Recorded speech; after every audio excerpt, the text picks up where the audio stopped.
안녕하세요. 시골에서 양대장을 하고 있는 50대 남성입니다.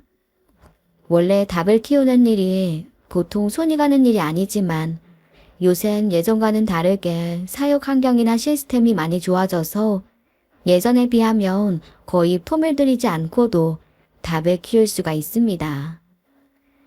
그래도 저는 웬만하면 사육장을 들여다보려고 하고 뭐 하나 필요한 게 없는지 닭들을 살피느라 나름 바쁜 하루를 보내죠.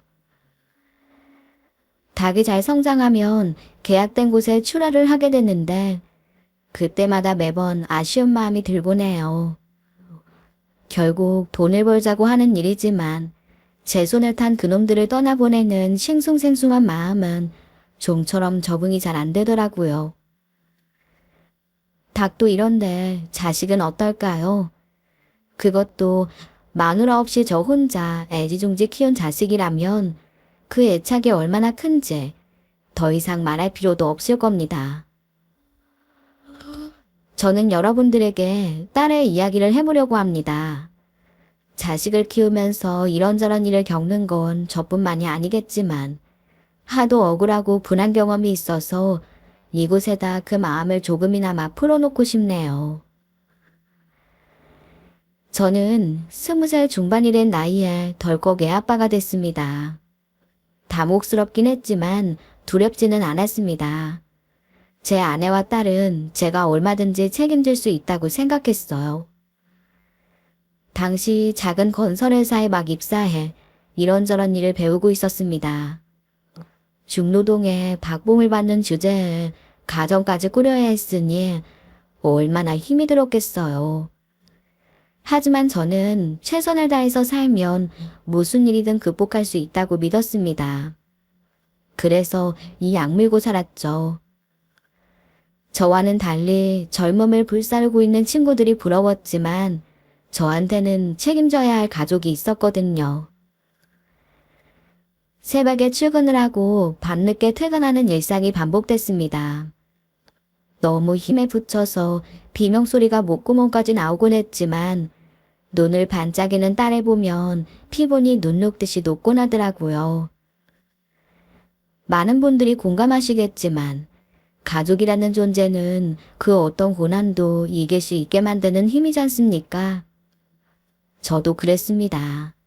딸과 아내는 제 힘든 일상을 견딜 수 있는 에너지 같은 존재였죠. 그런 노력 덕분이었을까요? 어깨에 등짐을 진 것처럼 항상 힘들었던 제 인생도 조금씩 나아지기 시작했어요. 당시 건설범을 타고 제가 다니던 회사도 승승장구했고 성실함과 능력을 인정받았던 저는 남들보다 훨씬 빠른 고속 승진을 할 수 있었습니다. 당시 제 나이에선 과분할 정도로 많은 연봉을 받게 됐고 우리 세 식구 먹고 사는 일을 걱정하지 않아도 되는 것은 물론 더 윤택한 일상을 누릴 수 있을 만큼 안정된 삶을 살 수 있었네요. 어린 딸에는 돌아보면 달라져 있을 정도로 부쩍부쩍 커갔고 저는 하루하루 행복을 느끼면서 제 인생을 열심히 살고 있었어요. 하지만 고난은 늘 예기치 못한 곳에서 찾아온다고 했던가요? 그런 평화로운 제 일상이 산산이 부서진 건 정말 순식간의 일이었습니다. 아직도 생생히 기억해요. 제가 새벽 일찍 출근을 하려는데 뜬금없이 아내가 밥상을 차려주더라고요. 저는 출근 시간이 너무 일러서 늘 아침에 거르고 회사에 출근했는데요. 평소와 다르게 일찍 일어난 아내가 그날따라 아침상을 차리는 겁니다. 여보, 오늘따라 왜 밥상을 차려? 요새 날씨가 쌀쌀하잖아요. 새벽바람 맞으면서 출근하는 당신한테 따뜻한 국이랑 밥 먹이고 싶었어요. 그러니까 오늘은 꼭 먹고 나가요? 그래? 그럼 나야 좋지. 알았어.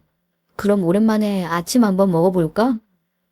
전 그날 아내가 차려준 아침상을 맛있게 먹고 출근을 했습니다. 오랜만에 아침을 먹어서인지 배가 든든하더라고요.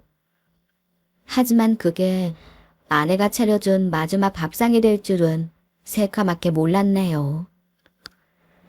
회사로 걸려온 전화 한 통은 절 망연자실하게 만들었어요. 유치원에 애를 데리러 간 아내가 교통사고를 당했고 그 자리에서 숨을 거뒀다는 절망적인 비보였습니다. 처음엔 그 말을 믿지 못했습니다. 몇 시간 전만 해도 제게 따뜻한 밥상을 차려준 아내였는데요. 그런 아내가 이 세상에 존재하지 않는다는 것은 너무 잔인한 현실이었어요.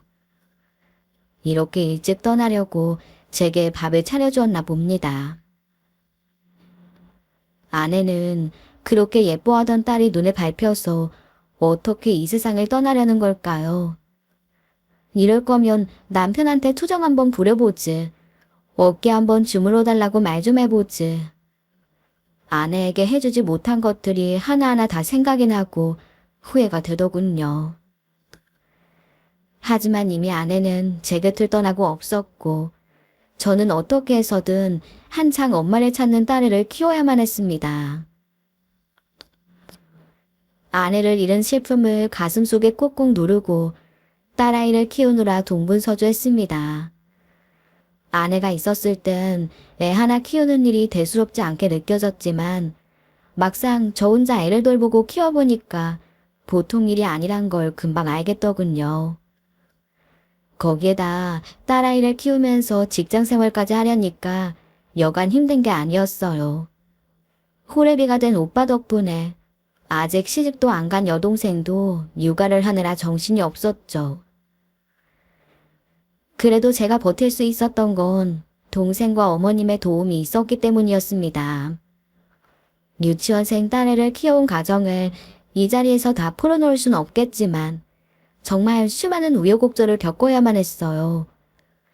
그래도 건강히 바르게 자라준 것만 해도 정말 감사한 일이었네요.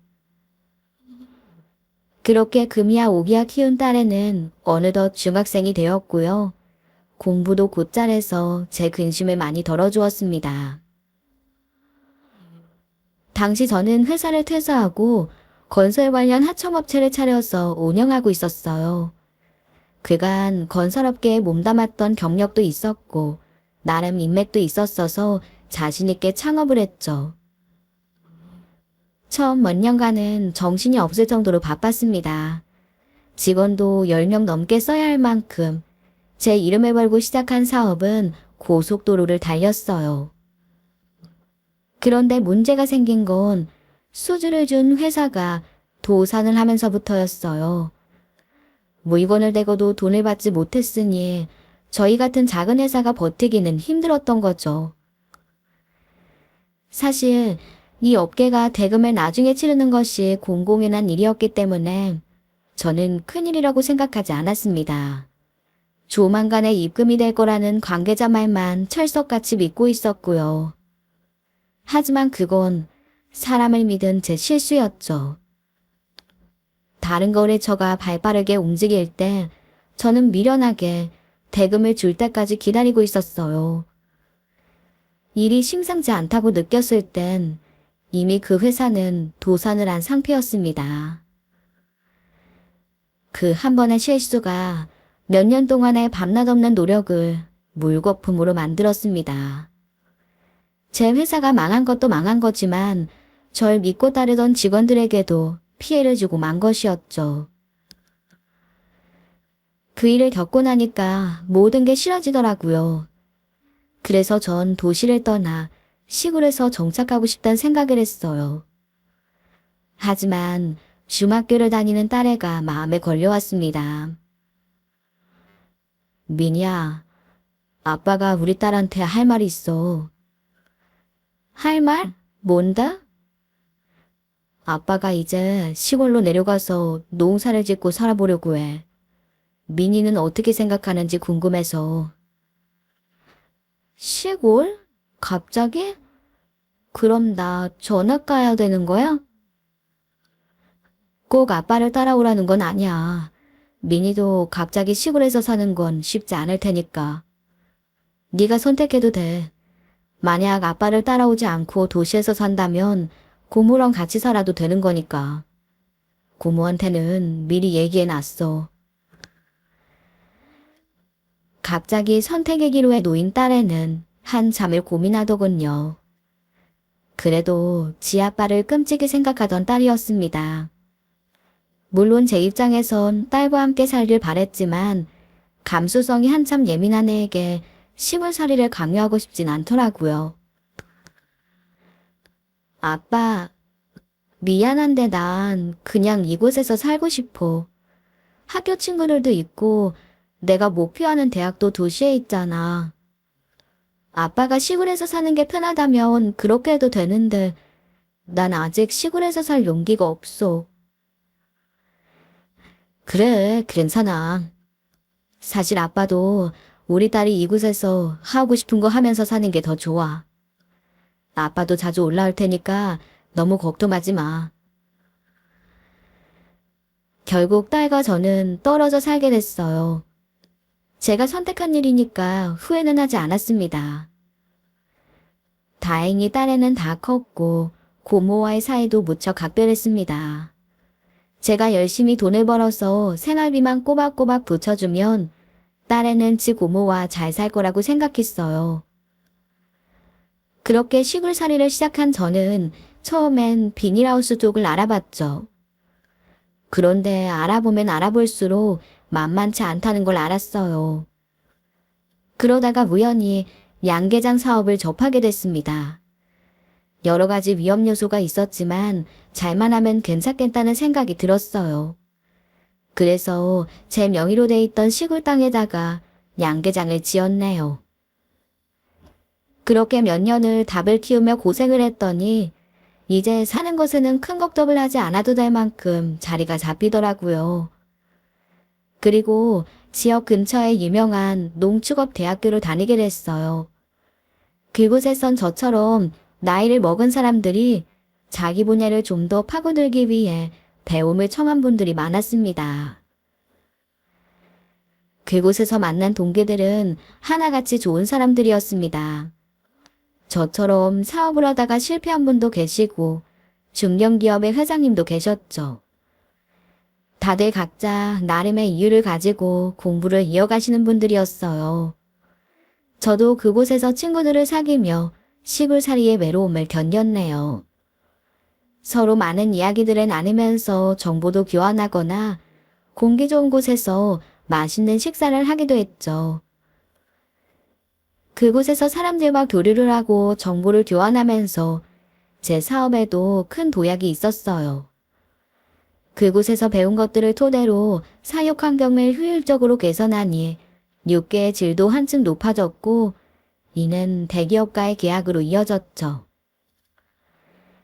대기업과 계약을 한다는 것은 안정적인 수입을 의미합니다.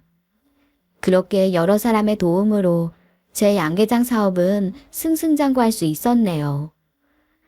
그 덕분에 고모와 사는 딸애에게 생활비나 학비를 모자람 없이 보내줄 수 있었고 나중에 딸애가 시집을 간다고 했을 때 미천으로 줄 자금도 충분히 모을 수가 있었죠.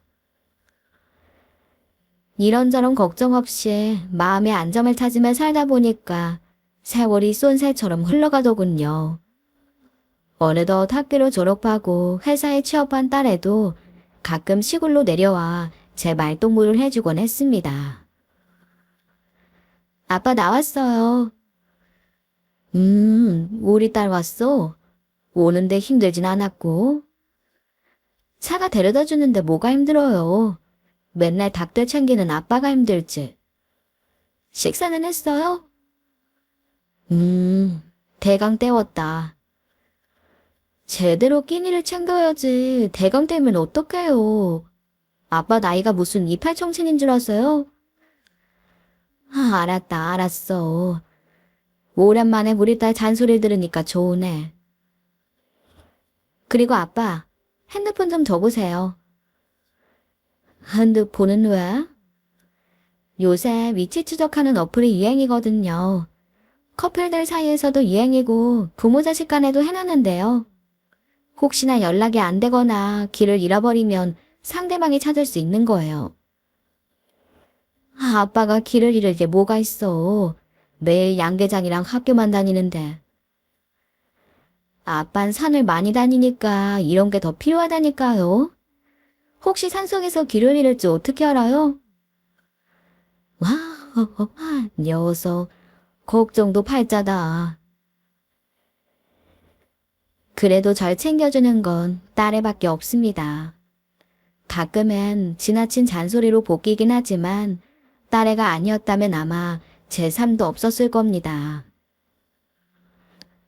자신의 인생을 착실하게 잘 꾸려가고 있는 딸애는 그렇게 저를 챙기면서 시골과 도시를 왔다 갔다 다녔습니다. 제가 힘드니까 오지 말라고 해도 아빠 곁에 자기 말고 누가 있냐며 고집을 피우더라고요.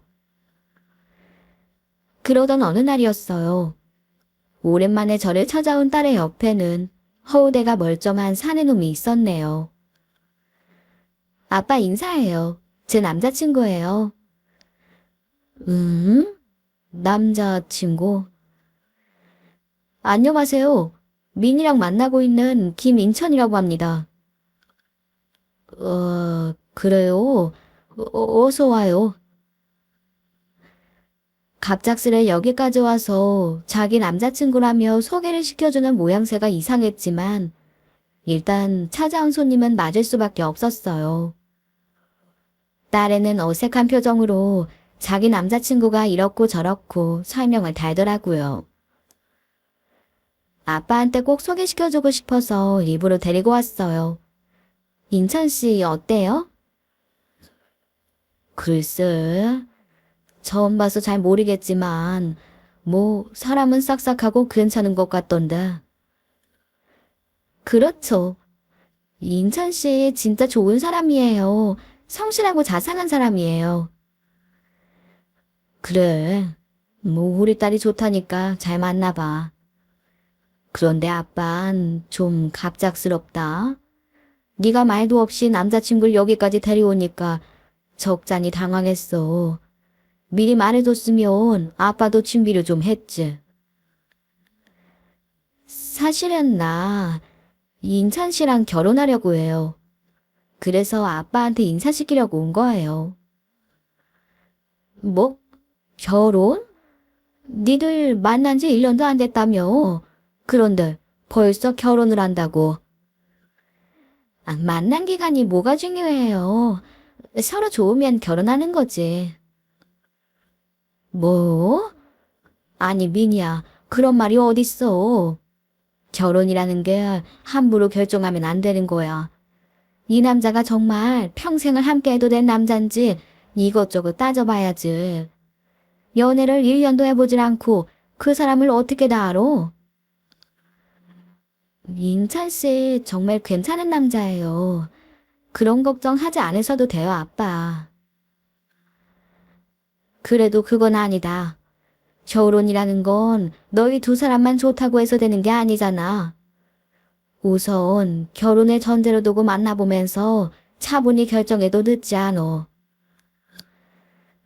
아빠, 저한텐 그럴 여유가 없어요. 죄송해요. 아직 나이도 어린 네가 여유 없을 게 뭐가 있어. 이번엔 아빠 말 들어. 결혼을 반대한다는 게 아니라 좀 더 시간을 두고 신중하게 결정하라는 거잖아. 더도 덜도 말고 1년만 더 만나봐. 저는 결혼을 하겠다고 나서는 딸에게 섭섭함을 느꼈습니다. 딸의 행복을 누구보다 염원하는 사람이 바로 접니다. 하지만 결혼을 서두르는 딸의 성급함이 답답했어요. 결혼이라는 큰 문제를 당장의 감정만 앞세워서 결정하는 것 같아서 화가 났죠. 하지만 그런 저에게 어렵사리 꺼내는 딸의 고백은 절 충격에 빠뜨리기 충분했습니다. 아빠, 사실은 저 임신했어요. 뭐? 미니야, 지금 뭐라고 했니? 그러니까 네가 저 녀석의 애를 가졌다고. 아니 이게 무슨... 그래서 결혼하려는 거였니? 말없이 고개만 끄덕이는 딸의 모습에 가슴이 와르르 무너지는 것 같은 기분을 느꼈습니다. 왜 딸이 그렇게 조급증을 부렸는지 이제야 이해가 되더군요. 기가 막히고 또 기가 막힙니다. 당장 딸애를 임신시킨 저놈의 멱살이라도 잡고 싶었죠. 하지만 눈물을 글썽이는 딸의 모습을 보니까 차마 그럴 수가 없겠더군요. 결국 전 딸에게 발길을 들 수밖에 없었네요. 집안 어른들을 만나서 두 사람의 결혼을 의논할 테니 상견례 날짜를 잡으라는 말을 어렵게 뱉어냈죠. 딸이 좀 더 하고 싶은 일을 하며 행복하게 살길 바랬는데 막상 이런 결과를 마주하게 되니까 마음이 참담했습니다. 그래도 어쩌겠어요. 자식 이기는 부모 없다고들 하지 않습니까? 전 그렇게 딸의 결혼을 허락했고 얼마 후 애들이 마련한 장소에서 상견례를 하게 됐네요. 하지만 전 그 자리에서 아주 불쾌한 경험을 하게 됐어요. 그쪽이 아실런지 모르겠지만 사실 우린 이 결혼 그렇게 달갑지 않아요. 저렇게 덜컥 임신을 해가지고 와서는 우리 애랑 사겠다고 나서지 않습니까? 그럼 어떡하겠어요. 애까지 가졌는데 치우라고 할 수도 없고. 말씀 중에 죄송합니다만 애는 우리 딸이 혼자 갖는 건 아니지 않습니까? 서로 좋아서 그렇게 된 일인데 하시는 말씀이 자꾸 거슬립니다. 예? 아휴, 아들 억지로 장가 보내는 엄마 마음을 얘기한 건데 그쪽도 성격이 참 까탈스러우시네요. 암튼 애들이 살림 차리고 사는 거야 어쩔 수 없고 전 예식은 생략했음에요. 애는 배가 점점 불러오고 사람 부르기도 부끄럽네요. 그냥 혼인신고만 하고 살다가 나중에 애 낳고 주변 정리되면 그때 식을 올리든가 말든가 하면 좋겠네요. 이 상황이 마치 제 딸의 잘못인 양 카랑카랑한 목소리로 산통을 깨는 걸 보니 딸의 고생길이 훤해 보였습니다. 그럼 이 결혼 없던 일로 하자고 소리치며 그 자리를 박차고 나오고 싶었죠. 그런데 손에 바들바들 떨고 있는 딸의 모습을 보니까 차마 그럴 수가 없겠더라고요. 그래서 전 최대한 마음을 가라앉히고 정중하게 말했네요. 일단 무슨 말씀인지 잘 알아들었습니다. 무엇보다도 애들이 안정되게 살 수 있게끔 어른들이 도와줘야 하는 거 아니겠습니까? 일이 이렇게 된 이상 어쩌겠습니까? 저도 애들을 위해서 최대한 도울 테니까 사부인께서도 너그럽게 마음 가져주세요. 네, 그래야겠죠. 그런데 사도는 양계장을 하신다면서요? 참네.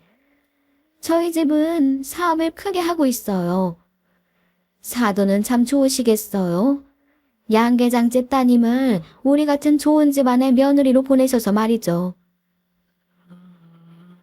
대체 속이 얼마나 베베 꼬였는지 내뱉는 말 한마디 한마디에 가시가 돋쳐 있더라고요.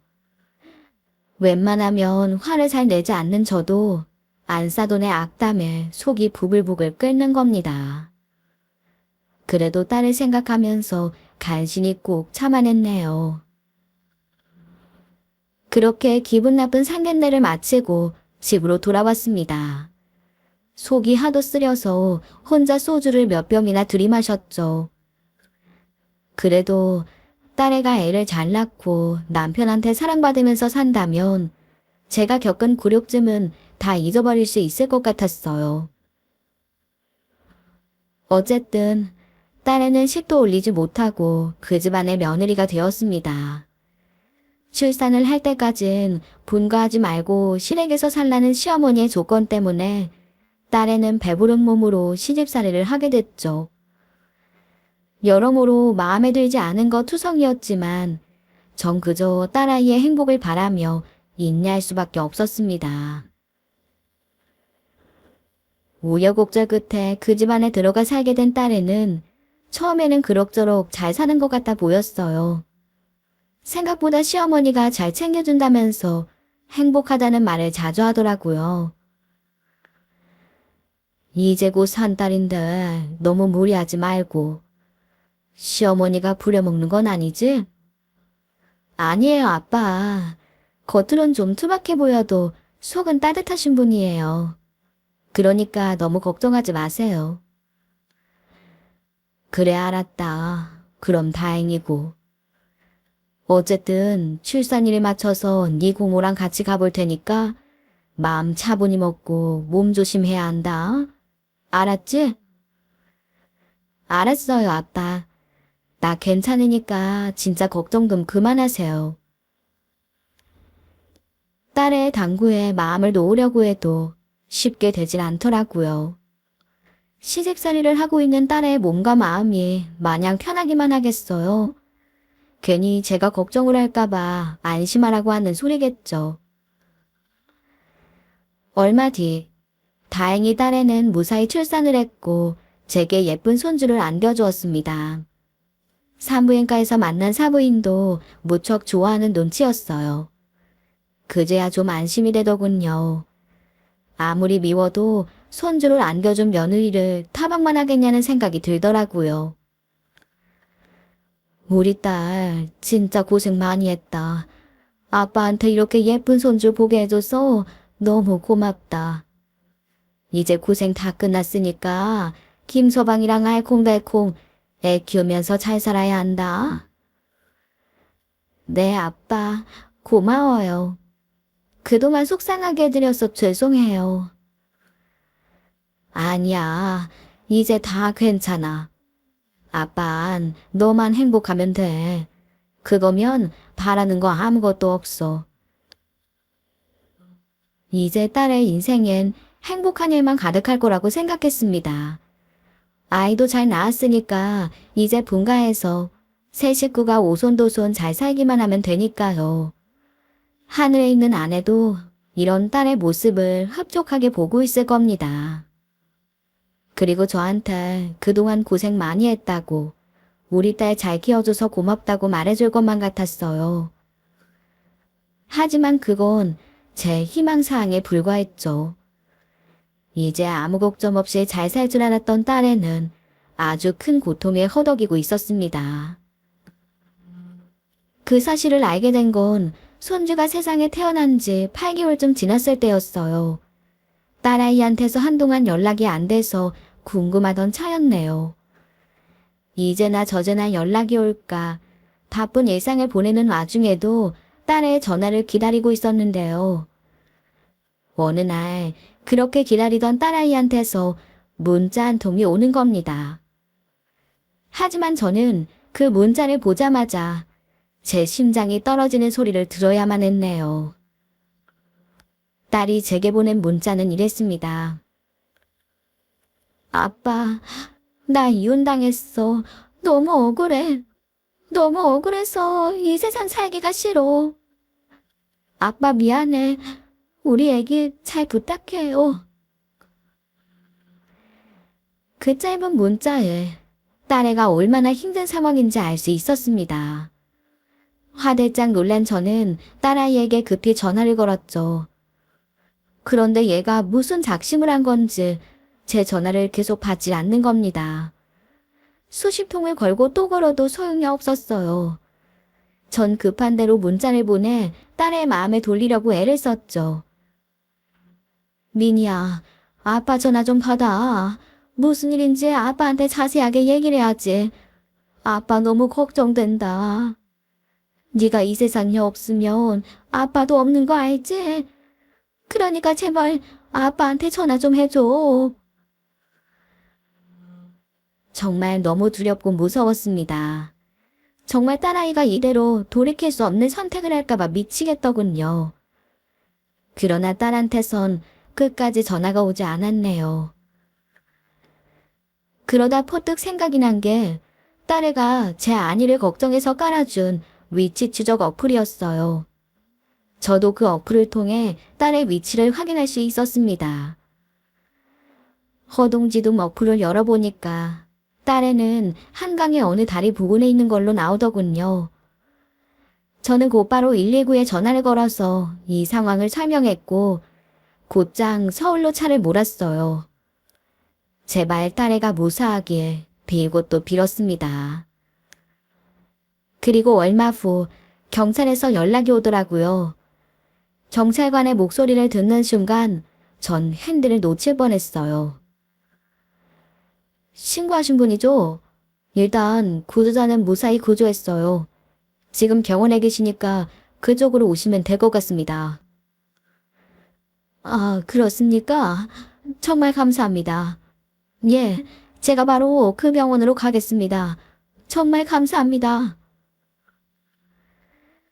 천만 다행으로 딸애가 무사하다는 연락이었습니다. 하늘이 도운 건지 애엄마가 도운 건지 모르겠지만 제 신고를 통해 한강다리 난간에 앉아있던 딸애를 구출했고 병원에서 진정을 하고 있는 상태라고 하더군요.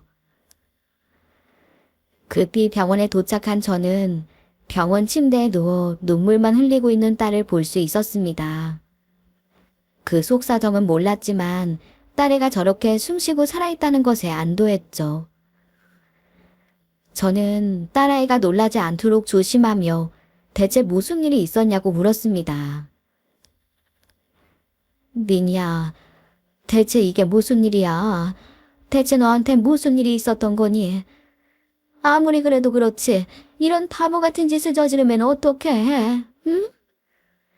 다 괜찮으니까 이제 아빠한테 말 좀 해봐. 아빠, 미안해요. 안 그러려고 했는데 내 마음이 제멋대로예요. 아빠, 이제 나 어떡하면 좋아요? 다소 진정한 딸은 제게 그동안 있었던 일을 설명해 주었죠. 하지만 딸의 고백은 정말 충격적이었습니다. 딸이 왜 그런 선택을 하려고 했던 건지 이해가 될 정도였어요. 그러니까 딸아이가 애를 출산하고 얼마 지나지 않아서 딸은 자기 남편이 바람났다는 사실을 알게 됐다는 겁니다. 그 상간녀는 원래 사위가 알고 지낸 여의사였는데 사위놈이 그 여자와 깊은 사이가 됐다는 걸 눈치챘다는 거였죠. 하지만 그 일로 싸우고 싶지 않았던 딸아이는 남편이 되돌아오길 기다렸다고 해요. 이제 아이도 생겼으니까 설마 끝까지 가진 않을 거라고 생각했대요. 그러나 딸의 희망과는 다르게 사이놈은 그 여자와 더 깊은 사이로 발전했고 결국 이혼 통보까지 했다는군요. 딸애가 아무리 설득하고 싸워봐도 사위는 이혼만 요구했답니다. 위자료와 양육비는 주겠다면서 이혼 서류에 도장만 찍으라고 요구했다는 거죠. 더 기가 막혔던 건 아들의 외도에 한술 더 뜬 안사돈의 태도였어요. 안사돈 역시 자신도 의사 며느리 한번 보자며 딸에게 이혼을 종용하는 것 아니겠어요. 아니, 세상에 이런 경우가 또 어디 있습니까? 귀한 자식 데려다 놓고 아이까지 낳은 애를 이런 식으로 내쫓잖요. 사위놈이나 그놈의 애미나 급살에 맞는다고 해도 제 속이 풀리지 않을 것 같았어요. 이성을 잃은 저는 바람난 사위놈에게 전화를 걸었습니다. 그런데 그놈은 태어난 투로 오히려 이렇게 말하더라고요. 아버님이 당황스러울 순 있다고 생각해요. 하지만 요즘 같은 세상에 서로 맞지 않으면 갈라서는 건 보편적인 일이라고요. 제가 아무리 생각해봐도 민이랑은 영 성격이 맞질 않습니다. 뭐라고? 자네 지금 나랑 장난하나? 아내가 애 낳은 지 얼마나 됐다고 다른 여자랑 바람 피운 주제 어디 성격을 우는애? 네. 무슨 말을 어떻게 들으셨는지 모르겠지만 제가 아버님한테 구구절절 설명할 의무는 없다고 생각합니다. 암튼 전 민이랑 헤어질 생각이고요. 받아들이지 않는다면 법적으로 이 문제를 풀 생각입니다. 차라리 아버님이 민이를 설득해주세요. 따님을 위해서 감정적으로만 생각하지 마시고 이성적으로 생각하시라고요. 뭐라고? 자네, 정말 이런 식으로 나올 건가? 사위놈의 뻔뻔한 태도에 이가 갈립니다. 사람이 어떻게 저런 식으로 이중적인 태도를 보일 수 있는지 정말 머리가 폭발해 버릴 것처럼 화가 났어요. 전 곧장 안사돈에게 전화를 걸었어요. 아들놈이 바람을 피우고도 저렇게 뻔뻔하게 나오는데 대체 부모라는 사람들은 어떻게 생각하는지 궁금해지더군요. 하지만 안사돈의 태도 역시 비찰 위반이었죠. 애들 문제는 애들이 알아서 해야지 어쩝니까? 그리고 전 처음부터 미니가 마음에 안 든다고 말했잖아요. 임신을 모기로 우리의 발목 잡은 사람이 누굽니까? 그러니까 이 사달이 나죠. 애초부터 이 결혼은 하면 안 되는 거였다고요. 저는 애들이 갈라서는 게 맞다고 생각해요. 아무튼 제가 지금 회사에 일이 있어서 바쁘니까 그렇게 하시고 이제 전화는 삼가주세요. 지들 때문에 애가 죽을 뻔했는데도 다들 나 몰라라 하며 태평하더군요. 전 너무 화가 나서 도저히 참을 수가 없었어요. 이혼을 할 때 하더라도 대체 아들내미를 어떻게 키웠냐고 따져 물어야겠다는 생각이 들더라고요. 사돈들이 운영하고 있는 회사는 예전에 제가 일하던 회사 근처라서 위치는 대강 알고 있었습니다. 전 일을 바득바득 갈면서 사돈 회사로 찾아갔죠. 아니, 여긴 또 왜 찾아오신 거예요? 아까 제가 제 입장은 다 설명드렸잖아요. 그게 입장이라고요? 그러니까 당신 아들이 바람나서 제 딸과 지 자식은 내팽개 쳐버린다는데 그걸 찬성한다는 게 진짜 당신들 입장입니까? 네, 그게 제 입장이에요. 애들 일이니까 애들이 알아서 하게 두라고요. 그리고 저 지금 아주 중요한 손님을 맞아야 하니까 당장 나가주세요. 당장. 안사돈이 도끼 눈을 뜨며 절 내쫓습니다. 전 너무나 원통하고 분한 마음에 잡은 문고리를 놓지 않고 버티고 있었는데요. 그런데 누군가 바깥사돈이랑 함께 사무실 안으로 들어오더라고요. 전 그 얼굴을 보고 깜짝 놀라고 말았죠. 아니, 자네는 박상우 아닌가? 아니, 형님이 왜 여기 계세요? 자네야말로 여기 어떻게 있는 거야? 혹시 이분들이랑 아는 사이인가? 네, 전 이 회사 제품이 어떤지 확인차 들렀는데. 아니, 그런데 형님, 이게 대체 무슨 일이냐니까요? 그래, 그렇단 말이지. 박상우는 국내의 큰 투자회사의 임원이자 제가 다니고 있던 대학의 동기생이었습니다. 이 친구도 나중에 귀농을 하겠다면서 짬짬이 시간을 내 회사와 공부를 병행하던 친구였죠. 저도 그 친구가 투자회사에서 일을 하고 있다는 건 알았지만 사돈의 회사에서 만날 줄은 정말 꿈에도 몰랐어요. 제가 박상무랑 아는 체를 하니까 안사돈의 낯빛이 금세 어두워지더라고요. 아니, 그럼 박상무님이랑 사돈이랑 아는 사이였어요? 박상무랑은 형님 동생하는 아주 막역한 사이입니다. 아, 그러시구나. 아유, 어쩜 이런 인연이 다 있을까요? 사돈, 사실 저희 회사가 박상무님 회사에서 투자를 받으려고 노력 중이에요. 이런 걸 보면 사람 인연이라는 게 참 신기해요. 그쵸? 금방 저한테 도끼눈을 떴던 안사돈이 호호거리면서 안색을 싹 바꾸는데 정말 소름이 돋더군요. 어떻게 사람들이 얼굴에 이런 두꺼운 철판을 갈고 다닐 수 있는지 기가 막힙니다. 저는 박상우에게 이렇게 말했습니다. 여기 계신 분이 애 낳은 우리 딸 내쫓고 바람핀 자기 아들만 감싸는 아주 파렴치한 사돈들이네. 자네 회사는 투자 회사니까 나보다 더 잘 알겠지만 투자라는 건 신용이 우선적으로 바탕이 돼야 하는 거 아닌가? 대체 양심도 없고 기본적인 도덕심도 없는 사람들이 무슨 자격으로 투자를 받으려고 하는지 모르겠지만 내가 자네한테 해줄 수 있는 말은 여기까지니까 참고하도록 해. 예? 이거 참 난감하네요. 일단 무슨 말인지 잘 알겠습니다. 형님, 나중에 따로 말씀 나누시는 걸로 하시죠. 아니 상무님, 우리 사돈이 무슨 오해가 있으셔서 이런 말씀을 하는 거지?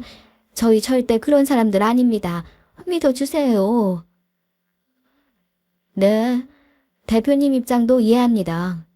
사적인 일에 공적인 일에 영향을 줘선 안 되겠지만 꼭 이런 일이 아니어도 대표님 기술에 관해 의심되는 부분이 없는 건 아닙니다.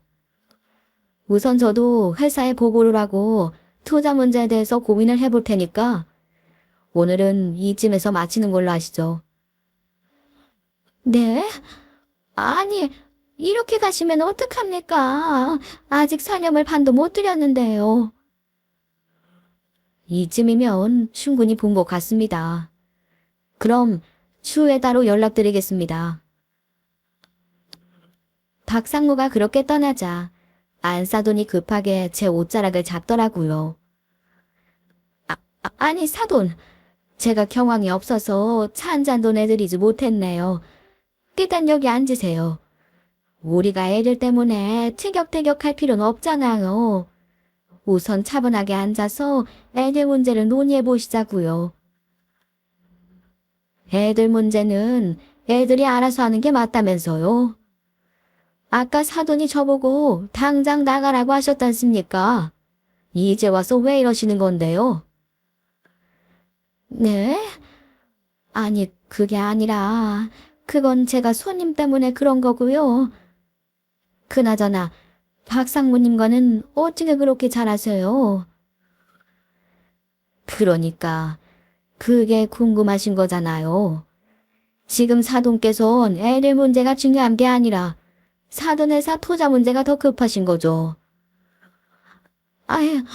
무슨 말씀을 그렇게 섭섭하게 하세요. 그게 아니라 두루두루 말씀을 나누자는 거죠 뭐. 안사돈이 제 눈치를 보면서 말끝을 흐리는데 그 속셈은 뻔할 뻔짜였습니다. 됐습니다. 사돈 입장은 아주 잘 알겠습니다. 저도 이제 더 이상 우리 애를 그쪽 집안 며느리로 살게 하고 싶지 않네요. 애들이 이혼하게 된 건 전적으로 바람핀 그쪽 아드님 잘못이고 이혼도 그쪽에서 먼저 요구했으니 그에 합당한 위자료를 준비하셔야 할 겁니다. 분명히 말씀드리지만 제 생각과 조금이라도 어긋나게 넘어가려고 하면 저 이번 일 가만 넘어가지 않습니다. 그럼 소원대로 의사매느님 보시고 잘 먹고 잘 사세요. 아니 사돈, 이대로 가시면 어떡해요. 저희 말씀 좀 들어보셔야죠. 안사돈이 다급하게 절 불렀지만 전 그대로 나와버렸어요. 사돈들이 애타게 절 부르는 이유가 뭔지 듣지 않아도 알 수 있으니까요. 집으로 돌아간 이후 박상우에게 전화가 걸려오더군요. 갑자기 절 만나서 놀랐다면서도 제 사정을 듣고 혀를 끌끌 차더라고요. 박상우 말에 의하면 사돈회사는 중국 제품의 디자인을 베껴 쓰다가 소송에 휘말렸고 큰 위기에 빠진 상황이라고 하더군요.